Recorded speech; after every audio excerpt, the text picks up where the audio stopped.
When Joe Biden was first elected to the Senate, he wasn't even old enough to serve. He had to wait a couple more months until swearing-in day when he became 30 years old. He was the golden boy of politics, and now he is Mr. Sunday Morning. Joe Biden is one of the clearest thinkers on our national security and foreign policy in our country, and he is recognized as such by leaders throughout the world. You know that. I want to tell you about what he has done domestically. In the 70s, as a new senator, he teamed up with Senator Dick Clark of Iowa to introduce one of the first campaign finance reforms in history. He has been a leader on reform since he came to Congress. In the 80s, he began his campaign, and for decades, he has been a fighter to protect Social Security. In the 90s, in 1993, he authored the Violence Against Women Act.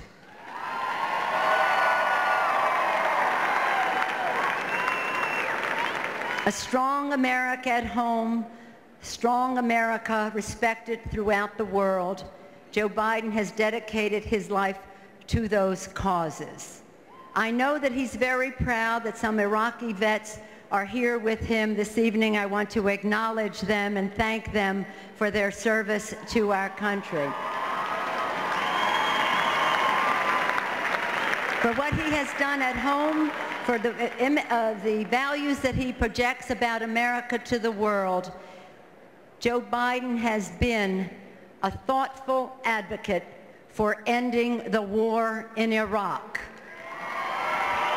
Let us welcome the next President of the United States, Senator Joe Biden of Delaware.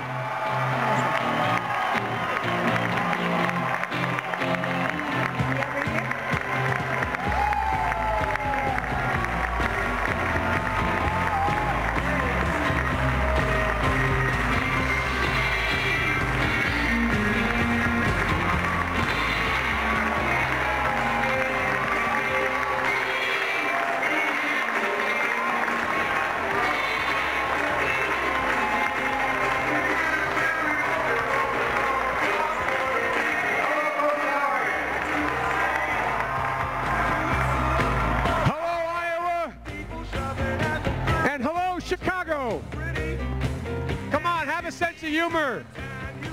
Aren't y'all getting a little tired? God love you all, my mother would say. By the way, I should start with an apology to Rudy Giuliani. I said every sentence Rudy utters has a noun, a verb, and 9/11 in it. I was wrong. He called me to tell me after Pat Robertson's endorsement, there's an amen in every sentence he says too. Isn't it amazing? Isn't it amazing how these Republicans get converted? Isn't it amazing? Rudy Giuliani and Pat Robertson. God bless you. It's amazing. Ladies and gentlemen, look, it's a long night for you all, and I'm flattered to have an opportunity to be able to speak to you. Let me begin by saying that you all know as well as I do, this is the single most important election any one of you in this room will ever have voted in. You know it not because of what people who are running. You know because it's a moment in history, a moment in American history. We're either going to get this world and this nation back on track, or we're going to be in trouble for some time. The next President of the United States of America has the single greatest opportunity that any president will have had since Franklin Roosevelt to literally shape the direction of the world. That's not hyperbole. That is literally true. Ladies and gentlemen, the world is waiting for an American president who they can trust. The American people are waiting for one of us to step up who has enough depth and breadth of knowledge in international affairs and in national security, whom they can trust. Not trust in terms of our honesty, trust in terms of our judgment, to guide us through what every one of you know is going to be a difficult decade. Ladies and gentlemen, the Democratic Party has an opportunity. An opportunity, as Woodrow Wilson once said, a party's worth no more than that for which it stands. And we have to be clear to the American people what we stand for. And we have to start, if you don't mind my saying, by trusting the American people more. Ladies and gentlemen, the American people are not afraid. They're not afraid of any of the problems we face. They have more grit, they have more gumption, they have more courage than either political party gives them credit for. They're not afraid of anything we face. And folks, the truth of the matter is, we have to level with them. Nancy said, I'm on Sunday mornings a lot. Those of you who are junkies have had to hear me for the last 6 or 7 years on Sunday mornings. You've heard me level a criticism of the Bush administration for not leveling with the American people. Well, ladies and gentlemen, we have to level with them.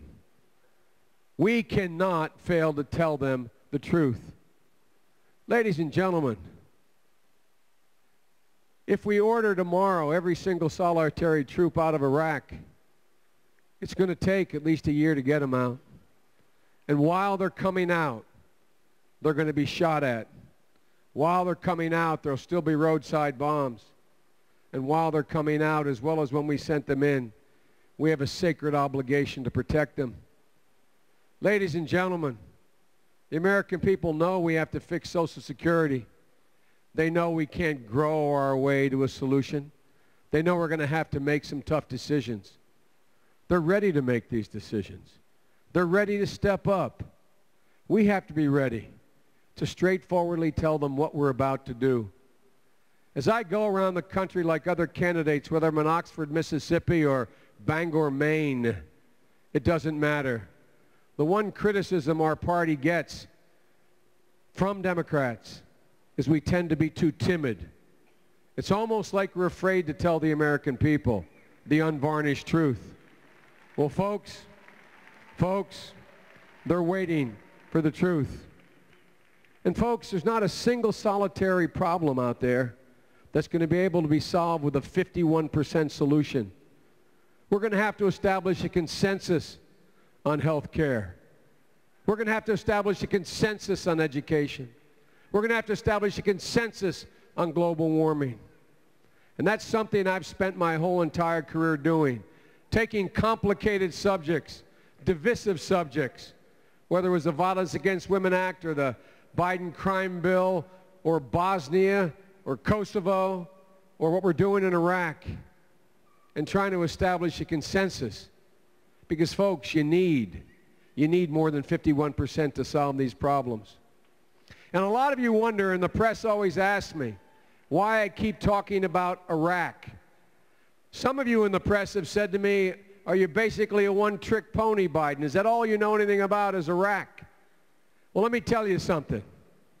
Ladies and gentlemen, until we solve the problem in Iraq, we will not be able to regain our credibility to lead the world on any other subject, and we will not have the flexibility to deal with our problems here at home. Ladies and gentlemen, in the last debate when we were all talking about Iran, I talked to you all about Pakistan. Pakistan is 156 million people, larger than Iraq, Iran, Afghanistan, and Korea combined, bristling with nuclear weapons.